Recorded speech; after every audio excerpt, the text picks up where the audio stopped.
All right, Gorak, listen up. We've gone over your strengths. Now we get inside the enemy's head. To win this, you have to know their plan before they even think of it. See, in this war, you're on your own. That means you're not just the one swinging the axe, you're also the one deciding where the enemy sets their trap. You're the architect of your own challenge. You're the commander drawing the map, and you're the soldier who has to walk that dangerous path. And that brings us to the most important word you're gonna hear today: adaptation. It's the whole key. When the commander in you designs a deadly, perfect encounter, the soldier in you has to be smart enough to dismantle it. Adaptation is that bridge between a brilliant plan and a flawless victory. It's how you win when you are literally your own worst enemy. Okay, first tactical briefing.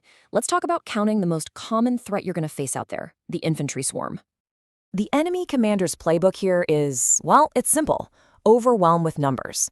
They're going to throw a goblin swarm at you using their pack tactics to get an edge. Their whole job is to bog you down, to pin you in place. But here's the thing: your assets are a direct counter to that. Your heavy armor, it's going to make their little knives and spears just bounce right off. Your second wind, that lets you soak up their first big rush and keep on ticking. And great weapon fighting, that means every single swing you take can carve a path right through their ranks. So, if I were the commander deploying them against you, here's exactly what I'd do. I'd spread them out in a wide front, forcing you to engage. The main goal would be to get someone on your flank to turn on that pack tactics for every single attack. They're basically a living shield, designed to die holding you in place while the real threats get ready in the back. And as the soldier, here's how you dismantle that plan, piece by piece. First up, placement. You have to deny them their numbers advantage. Find a bottleneck. A doorway, a narrow hallway, anything. Force them to face you one or two at a time. Second, your action. You engage that front line. You use your great weapon fighting to just scythe through them. And third, and this is crucial, adaptation. Expect to get hit. It's going to happen. When their first big rush connects, you use second wind. You heal up, you stand your ground, and you break them. But you know that infantry swarm is almost never alone, right? The second you're tied up with those grunts, that's when the real damage starts raining down. And this is a perfect example of what we call combined arms. Those archers are basically useless without their frontline shield. They're two parts of a single, nasty weapon that's designed to pin you down and then pick you apart from a distance. Their objective couldn't be simpler: weaken you before you can even get close. They'll use cover, they'll use distance, and they'll use that wall of goblin bodies. But you've got the tools for this. Your speed is your number one weapon here. You carry javelins, so you can fight fire with fire.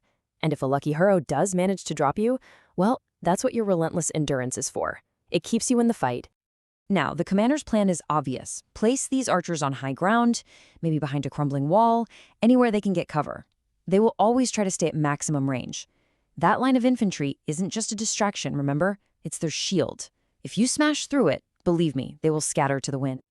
So your counter, as the soldier, starts before the first arrow even flies. Your placement. Find total cover. Don't even give them a target to aim at. Next, your action. Close the gap. Fast. Use the dash action. Just explode across that open ground and get right in their faces.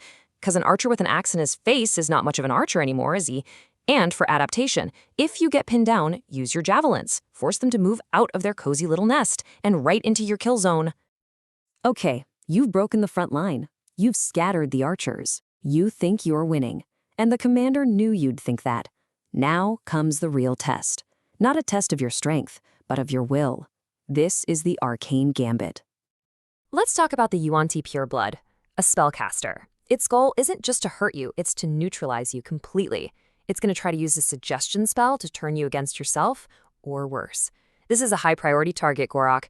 Your defense? Well, you got a strong constitution for that saving throw, and your relentless endurance can help you survive a sudden blast of magic. But the most important thing here is your willpower, your focus as a player, to identify and eliminate the true threat on the board.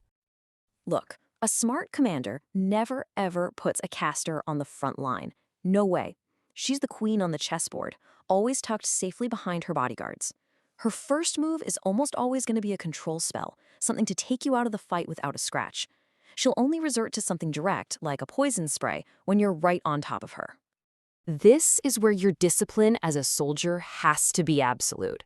First, placement. Break line of sight. Most spells need to see the target. Use pillars, walls, anything you can find to move up unseen. Second, action. Ignore the bodyguards. Eliminate the primary threat. Every single round you waste fighting minions is another round the caster has to utterly destroy you. And third, adaptation. If a big spell gets through and drops you, you use that relentless endurance to get back on your feet and finish the job.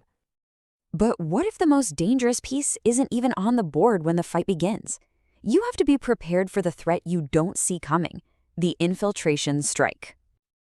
We're talking about the doppelganger. Its objective is to hit you with a devastating blow from the shadows when you least expect it. Its key tactic is the ambush. It's a pure assassin. But your senses are sharp. Your high passive perception is like a shield that's always on. Your sentinel feet can stop an attacker dead in their tracks. And your disciplined movement can deny them the very opportunity they're waiting for. See, the commander's deployment here isn't about formations on a map, it's all about timing. The infiltrator isn't on the battlefield. Not yet. It waits. It watches for you to get distracted by other enemies. And then it emerges from a direction you never expected, and it strikes at your back. So how does the soldier counter that? Discipline. It always comes back to discipline. 1, watch your flanks. Always try to position yourself so your back is against a wall or something impassable. 2, trust your gut. Trust your senses. Your high perception is your best early warning system. And 3, turn their surprise into their biggest mistake. That sentinel's feet can stop an ambusher cold, robbing them of their one and only advantage. So there you have it. You've been briefed on the enemy's mind. You understand their tactics, their formations, their dirty tricks. The planning phase is over. Every enemy has been placed on the board with purpose, with intent. The commander's work is done. Now, the soldier has to act. Each piece on the board has been deployed. Now, they must move.